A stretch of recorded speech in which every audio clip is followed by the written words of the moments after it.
معزز ناظرین، ملالہ یوسفزئی 12 جولائی 1997 کو سوات میں پیدا ہوئی۔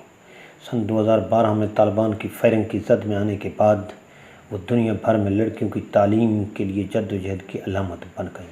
ملالہ سر میں گولی لگنے کے بعد انگلینڈ علاج کے لیے گئیں، جہاں انہوں نے سکونت اختیار کر لی اور کچھ عرصہ قبل آکسفورڈ یونیورسٹی میں اپنی تعلیم مکمل کی۔ ملالہ کو سن 2014 میں جب ان کی عمر صرف 17 برس تھی، بھارت میں بچوں کے حقوق کے لیے سرگرم کیلاش ستیارتھی کے ساتھ مشترکہ طور پر نوبل انعام سے نوازا گیا۔ ملالہ اپنی بیسٹ سیلنگ کتاب آئی ایم ملالہ کے بعد مزید 2 کتابیں لکھ چکے ہیں۔ انہوں نے اپنی ابتدائی زندگی پر بننے والی ایک دستاویزی فلم میں بھی کام کیا اور انہیں اقوام متحدہ کی جانب سے میسنجر آف پیس بھی نامزد کیا گیا۔ ناظرین، اس انفارمیٹیو ویڈیو کے بارے میں کمنٹس ضرور کیجیے گا۔